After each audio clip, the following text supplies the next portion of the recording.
तो एक बार फिर से आपका स्वागत है। आपके साथ मैं हूं विद्यानाथ झा और मेरे साथ हैं राकेश पांडे, मेरे सहयोगी। हम खड़े हैं बिहार विधानसभा के प्रांगण में और बिहार विधानसभा में इस बार कौन सी पार्टी ऐसी होगी जिसके सबसे ज्यादा विधायक आने वाले हैं, कौन सत्ता में बैठने जाएगा, इसी को लेकर आज पहले चरण का मतदान शुरू हो चुका है। 71 सीटों पर वोटिंग हो रही है, लेकिन उससे पहले अब तक की जो बड़ी अपडेट्स है, जो बड़ी खबरें हैं, वो सिलसिलेवार तरीके से सबसे पहले आपको बता देते हैं। बड़ी खबर यह है कि तेजस्वी यादव ने कहा है कि बदलाव के लिए वोट करिए। चिराग पासवान ने हमला बोल दिया नीतीश कुमार पर। यह कह दिया है कि अगर आप नीतीश कुमार को वोट देते हैं तो दरअसल आप महागठबंधन को वोट दे रहे हैं और हो सकता है कि चुनाव बाद नीतीश कुमार महागठबंधन में शामिल हो जाए एक बार फिर से सत्ता पाने के लिए। इसके साथ ही प्रधानमंत्री मोदी ने भी अपील की है कि लोग बाहर निकले, मतदान करें, उसके बाद आप जलपान करिए। इसके साथ ही करीब 5 से 6 विधानसभा सीटों के अंदर जो पोलिंग बूथ हैं, अलग अलग पोलिंग बूथ पर सासाराम में, गया में, बरबीघा विधानसभा क्षेत्र में, लखीसराय में वहां पर ईवीएम खराब होने की शिकायत मिली है। यानी शुरुआती 1 घंटे के अंदर करीब 5 से 6 जगहों से ये बड़ी खबरें आ गई। एक और बड़ी खबर अपने दर्शकों को बताते हैं कि आईईडी बरामद हुए औरंगाबाद से। 2 आईईडी बरामद की गई। उन दोनों आईईडी को डिफ्यूज कर दिया गया और सीआरपीएफ के जवानों ने वक्त रहते उन आईईडीज को डिफ्यूज किया। इसका मतलब यह है कि जो सुरक्षा के इंतजाम किए गए हैं बिहार विधानसभा चुनाव के लिए, पहले चरण के लिए, वो बहुत पुख्ता है। लेकिन एनके सिंह साहब हमारे साथ जुड़े हुए हैं, उनके पास आप जा रहे थे और एक सवाल पूछ रहे थे राकेश, जरा वो कंप्लीट कर लीजिए। लेकिन उससे पहले मसौड़ी से एक रिपोर्ट आई। हमारे सहयोगी रजनीश वहां पर लगातार वहां पर मौजूद हैं और देखिए कोरोना काल के बाद ये वोटिंग हो रही है तो कई पोलिंग बूथों पर मास्क भी बांटे गए हैं, सैनिटाइजर भी रखा गया है। एक रिपोर्ट हम रजनीश की दिखाते हैं पटना के मसौड़ी से, उसके बाद एनके सिंह सर का रुख करेंगे। कोरोना काल में वोटिंग की खास तैयारी। जो लोग पंक्ति में आएंगे उन्हें पंक्ति में पहले ही दिया जा रहा है ग्लव्स। हाथ में ग्लव्स पहनकर आपको इंटर करना है। सोशल डिस्टेंसिंग मेंटेन करते हुए आपको लाइन में खड़ा होना है। देखिए जो चुनाव में लगे हुए तमाम पदाधिकारी हैं वो लोग सबसे पहले लोगों को ग्लव्स दे रही हैं। सभी को अपने हाथ में ग्लव्स पहन के जाना है। हर किसी को मुंह बांधे रखना है, मुंह पर मास्क लगाए रखना है और हर कोई ग्लव्स पहन के जाएगा अंदर। मैम ये आप लोगों को ये दिया गया है, ये इस तरीके का इंस्ट्रक्शंस कि सभी लोगों को ग्लव्स के साथ जाना है, तो हर व्यक्ति को एक एक ग्लव्स पहन के जाना है। एक ग्लव्स सबको देना है, ठीक से। तो देखिए एक एक ग्लव्स सभी को देना है यहाँ पर। और किस तरीके से यहाँ जो 2 बूथ है आप दोनों जगह देखिए किस तरीके से हर किसी को ग्लव्स पहने रहना है। हर व्यक्ति सुबह का वक्त जब लोग वोट कास्ट करने आ रहे हैं और हर किसी को ग्लव्स दिया गया है। देखिए हर किसी ने हाथ में पहले से ग्लव्स पहन लिया है। जो लोग सिक्योरिटी में लगे हुए हैं तमाम लोग यहाँ पर मास्क के साथ हैं, फेस शील्ड के साथ हैं, हाथ में ग्लव्स है और ये सुनिश्चित किया जा रहा है कि हर कोई सोशल डिस्टेंसिंग मेंटेन करे। कोरोना काल में लोकतंत्र का ये महापर्व और ये सबसे बड़ी चुनौती है कि आप किस तरीके से इस लोकतंत्र के महापर्व को सफल बनाते हैं। हर कोई जो यहाँ पहुंचेगा उसे पूरी हिदायत के साथ यहाँ पर पहुंचना है। उनको हाथ में ग्लव्स पहनना है, सैनिटाइजर का इस्तेमाल करना है। आप लोग सब लोग वोट कास्ट करने आए, मुखिया जी आप लोग वोट कास्ट करने हैं तो हाथ में ग्लव्स पहनना है। क्या बताया गया है? सोशल डिस्टेंसिंग में पहला सुरक्षित है कि कोरोना काल में जो मतदान का महापर्व जो है वो सोशल डिस्टेंसिंग में दें और अपने से आप सुरक्षित रहें। मतदान जो है शांतिपूर्ण, अपना जो भी मत है अपना शांतिपूर्ण दें, शांतिपूर्ण तरीके से मतदान करें। देखिए हर किसी ने ग्लव्स हाथ में पहन लिया है और हर किसी ने मास्क लगाया हुआ है। बाकायदा यहाँ पर सब कुछ लिखा हुआ भी है। आपको हम दिखाते हैं कि जो लोग बूथ के अंदर आ रहे हैं उन्हें भी यहाँ पर प्रॉपर चेक किया जा रहा है, उसके बाद ही उन्हें अंदर आने दिया जा रहा है। तो ये जो तस्वीर है ये बताने को काफ़ी है कि कैसे इस वक्त कोरोना काल में ऐसी तैयारी की गई है कि थोड़ा दूरी खड़ी हो जाइए, दूर पे खड़े होइए। जो आएंगी यहाँ पर एक मैडम बैठी हुई हैं जिनके हाथ में थर्मल स्कैनर है। आपको देखना है टेम्परेचर सबका? हाँ। क्या बताया गया है? टेम्परेचर देखना है कि मैंने कि 36 से मैंने कि कम हो और 100 से ज्यादा रहेगा जिनको वोटिंग नहीं देना, वोट नहीं करने देना है। तो देखिए बिल्कुल इंस्ट्रक्टेड हैं और सभी लोग वेल ट्रेंड हैं। जो सिक्योरिटी पर्सनल्स लगे हुए हैं वो भी इस बात को सुनिश्चित कर रहे हैं कि कैसे वो लोग यहाँ पर जो लोग आए उनको सोशल डिस्टेंसिंग मेंटेन कराएं। तो सुरक्षा तो होती ही है एक बात, लेकिन उसके साथ साथ जरूरत इस बात की भी होती है कि प्रॉपर तरीके से लोग वोट कास्ट करें। तो ये तस्वीर मसौड़ी की जहाँ पर आपको हम दिखा रहे हैं कैसे इस वक्त वोटिंग को लेकर खास तैयारी। वीडियो जर्नलिस्ट सत्येंद्र के साथ रजनीश सिन्हा, न्यूज नेशन मसौड़ी। तो कोरोना काल में दुनिया का सबसे बड़ा चुनाव हो रहा है और इस वक्त पहले चरण के लिए वोट डाले जा रहे हैं। देखिए बिहार में पहले चरण के लिए मतदाता अपने घर से निकल रहे हैं, पहुंच रहे हैं बूथ पर और मेरे सहयोगी रजनीश इस वक्त मौजूद हैं पोलिंग बूथ पर। रजनीश, तस्वीरों में आपने दिखाया कि किस तरीके से कोरोना के वक्त में लोगों को ग्लव्स दिया जा रहा है, लोगों को मास्क दिया जा रहा है, सैनिटाइजेशन के लिए पूरे इंतजाम किए गए हैं। इसके अलावा रजनीश ये बताइए कि हमने देखा कि बिहार विधानसभा चुनाव के लिए जो रैलियां हो रही थी उसमें लोग उत्साहित नजर आ रहे थे, एक मैसेज देने की कोशिश हो रही थी कि जात पात से अलग हटकर यहां इस बार मुद्दे की राजनीति होगी। तो क्या लोग पहुंच रहे हैं और जो लोग पहुंच रहे हैं वोट डालने के लिए, उनके लिए अभी बड़ा मुद्दा क्या है, क्या सोचकर वो वोट डाल रहे हैं?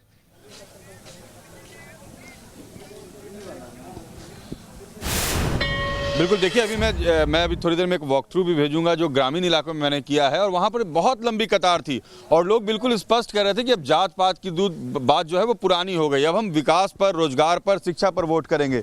यहाँ पर देखिए लोग सोशल डिस्टेंसिंग मेंटेन करते हुए कैसे तस्वीरों में देखिए कि इस कोरोना काल में चुनाव जितनी बड़ी चुनौती है, रैलियों में बड़ी भीड़ पहुंची होगी मगर चुनाव के वक्त ये सुनिश्चित किया जा रहा है कि हर कोई प्रॉपरली अरेंज तरीके से खड़ा हो, संक्रमण का खतरा ना हो और उसके लिए जो खास अरेंजमेंट है, ये तस्वीर अपने आप में बहुत रोचक है क्योंकि जिस तरीके से सबसे बड़ा दुनिया का चुनाव कोरोना काल में हो रहा है और लोग पहुंच रहे हैं वोट देने और जैसा आपने कहा कि लोगों के लिए बिहार में मुद्दा जो है विकास और रोजगार हो गया है। यूथ बहुत बड़ी संख्या में इस बार वोट देंगे और उन्हें ये पता है कि उन्हें रोजगार की जरूरत है, उन्हें पलायन से बचना है और इसलिए जो परिस्थिति बिहार में दिख रही है इस बार जात पात से अलग। रजनीश, अगर कुछ लोगों से आप बात कर पाए, वहां पर जो वोटर्स पहुंचे हुए हैं उनसे अगर आप बात कर पाए तो उनसे बात करके पूछिए कि क्या वो यही सोच कर आए हैं कि बिहार में अब नीतीश कुमार ने जितना विकास किया है उससे आगे का विकास क्या होना है, इसलिए उनको वोट करना है। क्या जो उनके घर में युवा हैं जो नौकरी की तलाश में है उनको नौकरी चाहिए तो इस मुद्दे को लेकर वोट करना है? क्या उन्हें सरकार बदलनी है इसलिए वोट करना है? क्या उन्हें किसी नए चेहरे को, नए नेता को लाना है?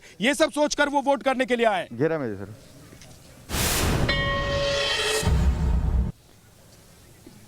क्या मुद्दा है चुनाव में आपके लिए? मुद्दा विकास का मुद्दा है।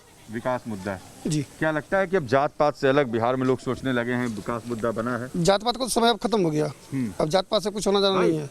वोट दे दिया? नहीं सर, थोड़ा सा इस पे देना। क्या सोच कर आए वोट देने? मुद्दा क्या है अपने युवाओं के लिए? एजुकेशन और जॉब। रोजगार की कमी है अभी भी यहाँ पर। जी जी बिल्कुल बिल्कुल तो सर। जो नेता लोग आए, भाषण दिए, तमाम बातों को सुना आप लोगों ने? जी बिल्कुल सर। हाँ, उसी आधार पे वोट करेंगे? जी बिल्कुल सर। बिहार में कितना विकास हुआ सर? बिहार में इधर थोड़ा सा घूमिएगा, कितना विकास हुआ बिहार में? विकास में बिहार में तो होवे क्या है। हाँ, मुद्दा क्या है इस बार चुनाव में? क्या सोच के वोट देने आए हैं? क्या मन में है? और विकास ज्यादा हो और विकास हो। विकास विकास देखिए लोग अब बात कर रहे हैं। वो समय गया कि नेताजी का नाम लेकर लोग बात करते थे। भैया आपके लिए चुनाव में मुद्दा क्या है? क्या सोचकर वोट देने आए हैं?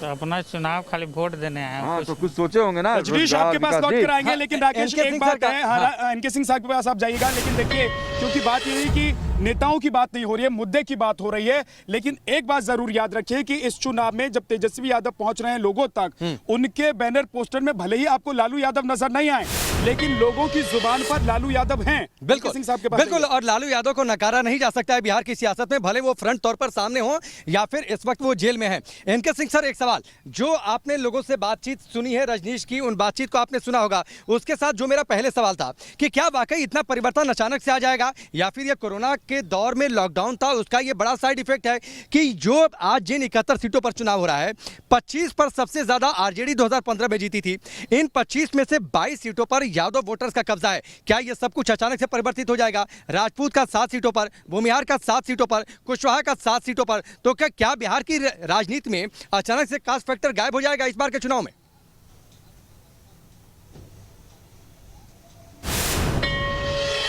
नहीं राकेश, हम लोग शायद एक कंफ्यूज हो रहे हैं।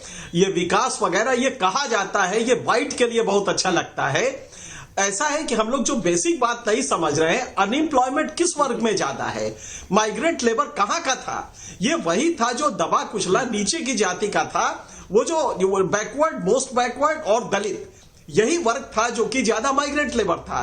तो उसको जब आपकी तकलीफ हुई है तो वो अब ये मान रहा है और ये बड़ा चंक है। आप बिहार की सोसाइटी में अगर आप पॉपुलेशन डेमोग्राफी देखेंगे तो आपको पता लगेगा कि एक बड़ा वर्ग है, करीब 75% तो यही वर्ग है जिसमें दलित है, एमबीसी है, ओबीसी है, महादलित है, सारा वर्ग है।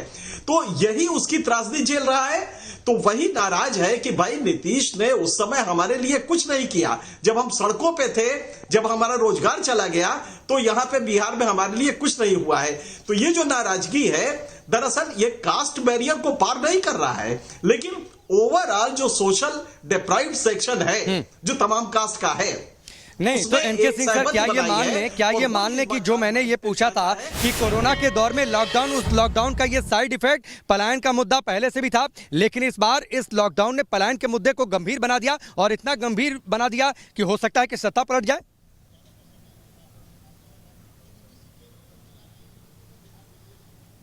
आपने बिल्कुल सही कहा है, ये कैटलिस्ट की तरह वर्क कर रहा है। और ये जो माइग्रेंट लेबर का है, नाराजगी पहले से, इंफ्रास्ट्रक्चर पहले से बुरी हालत में है, लेकिन ये जो माइग्रेंट लेबर, और वो थोड़े बहुत नहीं थे, बिहार में अधिकांश घरों से आप जानते हैं कि बिहार की जीडीपी 7 लाख करोड़ की है, जिसमें 1.5-2 लाख करोड़ माइग्रेंट लेबर भेजता है, तो रेमिटेंस से जाता है। ऐसे में जब उसका स्रोत खत्म हुआ तो उसके माँ बाप भी नाराज हुए, लेबर भी नाराज हुआ, और ये वही वर्ग है जो डिप्राइव्ड रहा है, खेती बाड़ी ज्यादा नहीं रही है, इसलिए वो सत्ता परिवर्तन चाहता है। लेकिन मैं अभी भी कहूंगा, लेकिन इस बार हुआ ये, तेजस्वी इस पे बार हुआ इतना ये भी है, भरोसा उसको हो गया लोगों से है जो कि हमारी बात तेजस्वी हमें हुई, बेहतर वो इस बार ये भी है कि जो लोग शहरों से वापस लौटे हैं बिहार में, जो रोजगार के लिए गए थे शहर में और वहां से लौट गए हैं वापस बिहार में अपने घर के लिए, अब वो वापस दोबारा उन शहरों में नहीं जाना चाहते हैं, क्योंकि उनको लग रहा है कि कभी भी ऐसा वक्त आ सकता है जब आपको भागना होगा और उस वक्त कोई आपके साथ खड़ा नहीं होगा। और ऐसे वक्त के लिए अब अपने आप को वो तैयार नहीं कर रहे हैं, बल्कि वो कह रहे हैं कि हम जहां हैं वहीं आप रोजगार दीजिए,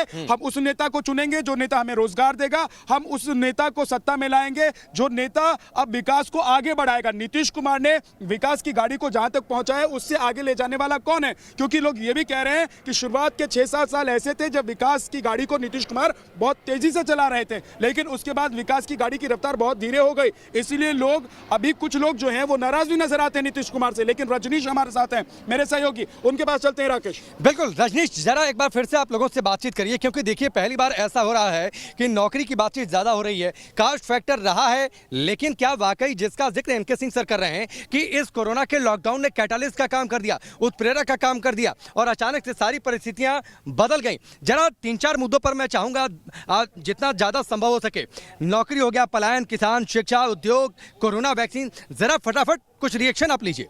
बिल्कुल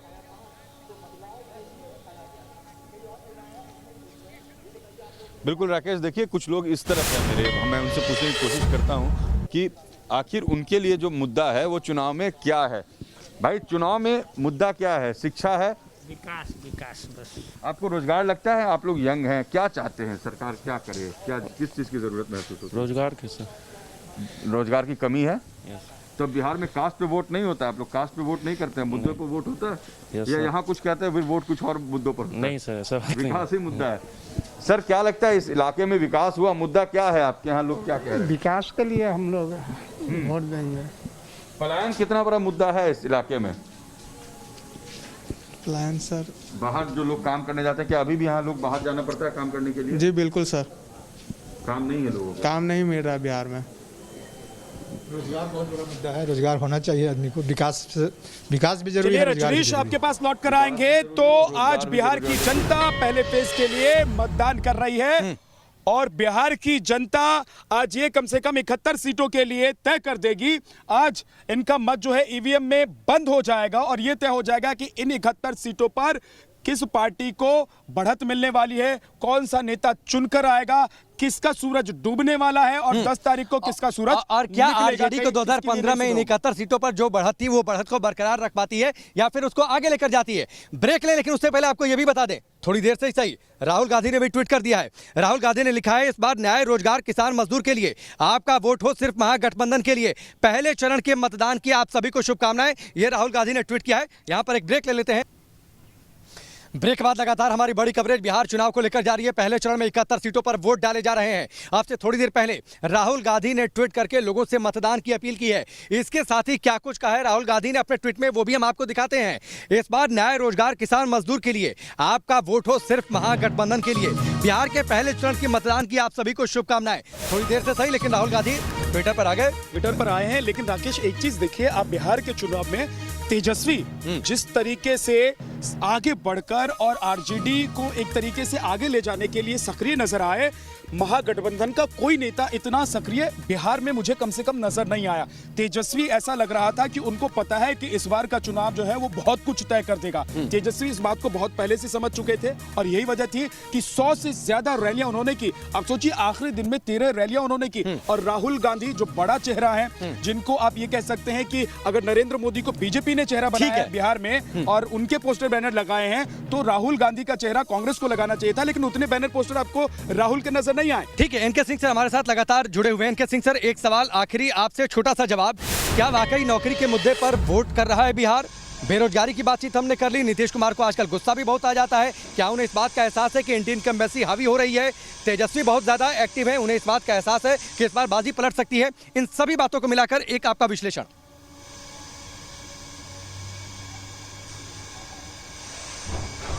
देखिए, बड़ी सीधी सी बात है कि इंटरनेशनल लेबर ऑर्गेनाइजेशन मानता है कि अगर 6% अनएम्प्लॉयमेंट है तो ये बहुत बड़ी बात है।